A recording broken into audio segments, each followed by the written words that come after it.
Dear students, আজি মই তোমালোক সকলোকে এটি নতুন ভিডিঅ'লৈ স্বাগতম জনাইছো।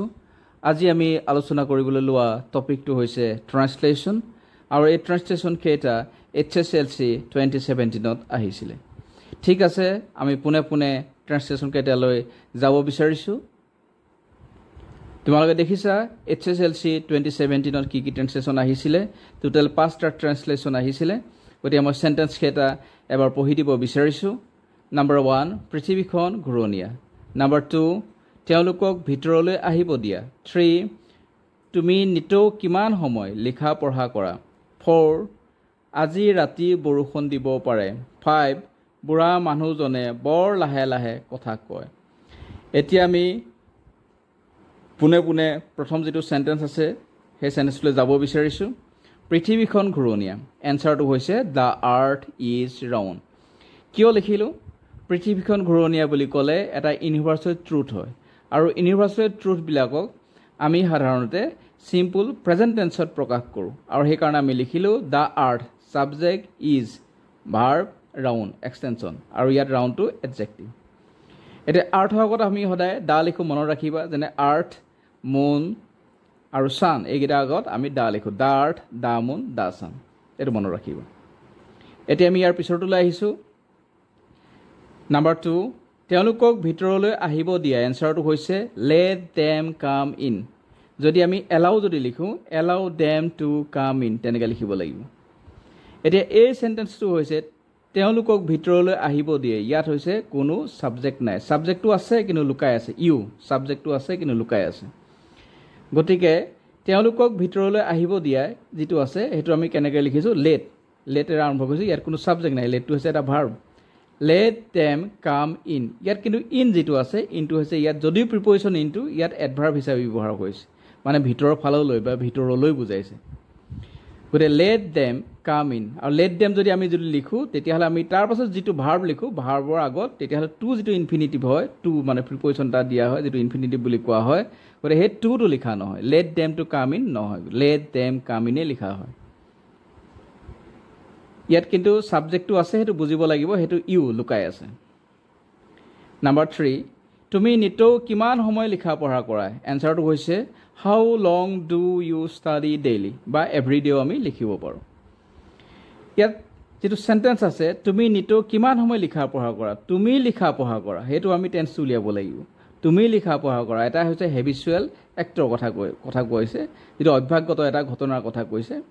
গতিকে অভ্যাসগতভাৱে তুমি যি কাম কৰা সেই কথাটো অভ্যাসগত ঘটনা বুলি কোৱা হয় আৰু তেনেকুৱা ধৰণৰ ঘটনা বা তেনেকুৱা ধৰণৰ কথাক আমি সিম্পল প্ৰেজেন্ট টেন্সত লিখো। কিন্তু ইয়াত কিন্তু কি হৈ আছে, সিম্পল প্ৰেজেন্ট টেন্সত লিখিব লাগিব কিন্তু সেন্টেন্সটো ইন্টাৰোগেটিভ হৈ আছে। আৰু ইন্টাৰোগেটিভ মানে ইয়েস নো টাইপ ইন্টাৰোগেটিভ নহয়, ডব্লিউএছ কুৱেশ্যন। মানে আমি কিমান সময়, এটা মানে ইনফৰমেশ্যন সিকিং কুৱেশ্যন বুলি কোৱা হয়। ইনফৰমেশ্যন বিচাৰিছো, জানিব বিচাৰিছো। গতিকে সেইকাৰণে আমি লিখিছো হাউ লং। হাউ লংটো একেলগে লিখিবলৈ কিমান সময়। Do you study? Do you study মানে you study। you study টো আমি ভাঙি দিছো এমফেটিক ডুৰ সহায়ত। তেতিয়া do টো আৰু study টো বেলেগ লিখিবলগীয়া হয় আৰু যেহেতু you টো সাবজেক্ট হৈ আছে, you টোৰ আগত first part of the verb do টো আমি বাহিৰলৈ লিখিবলগীয়া হৈছে, মানে you টোৰ আগত লিখিবলগীয়া হৈছে। Do you study daily? daily ঠাইত every day আমি লিখিব পাৰো, মানে প্ৰত্যেক দিনে।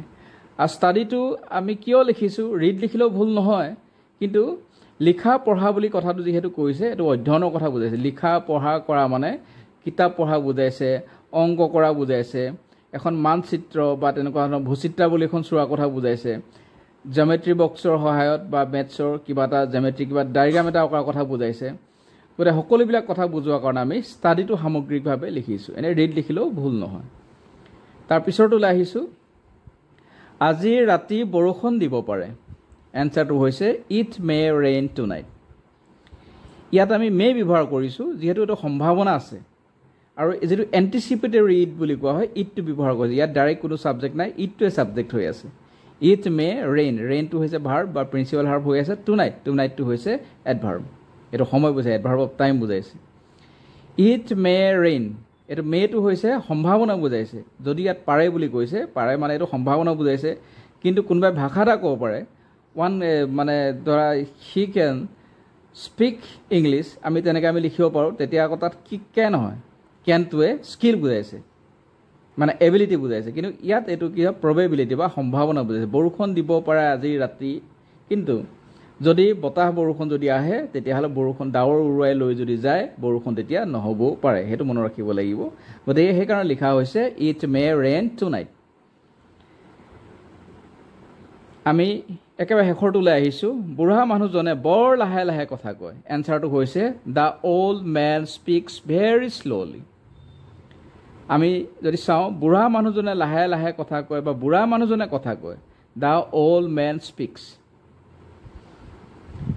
গতিকে ইয়াত কৈছে যে লাহে লাহে শ্ল'লি বহুত লাহে লাহে বৰ লাহে লাহে সেইকাৰণে আমি ভেৰি লিখিছোঁ আৰু এটা কথা মন কৰিবা দ্য অল্ড মেন স্পীক্সৰ ঠাইত টকছো যদি লিখোঁ তেতিয়াও হ'ব the old men talks very slowly সেইটো হ'ব আৰু টক আৰু স্পীকৰ মাজত পাৰ্থক্য এটাই স্পীক বুলি ক'লে সাধাৰণতে যিটো অডিয়েঞ্চ থাকে অডিয়েঞ্চৰ সংখ্যাটো সৰহ থাকে আৰু টক্স বুলি ক'লে পোনে পোনে কথা পতাটো বুজোৱা হয় দুজন মানুহৰ মাজত যিটো কথা হয় সেইটো টক্স হয় বা কোনোবাই এছেম্বলিত কিবা এটা কথা ক'লে কোনোবাই মঞ্চত উঠি কিবা এটা কথা ক'লে কোনোবাই 10জন মানুহক ৰখাই বুজাই কিবা কথা এটা কৈ আছে সেইটোক আমি স্পীক্স বুলি কোৱা হয় আৰু টক মানে হৈছে দুজন মানুহ লগ হৈছে বা এখন আলোচনা চক্ৰত দুটা পাৰ্টি মিলিত হৈছে তেওঁলোকে মানে মতবিলাক শ্বেয়াৰ কৰিছে তেতিয়া আমি টক লিখোঁ আৰু ইয়াত সেইকাৰণে দুইটাই হ'ব the old men speaks very slowly talks লিখিলেও ভুল নহয় ঠিক আছে আজিলৈ আমি ভিডিঅ'টো ইমানতে সামৰণি মাৰিব বিচাৰিছোঁ ভিডিঅ'টো লাইক কৰিবা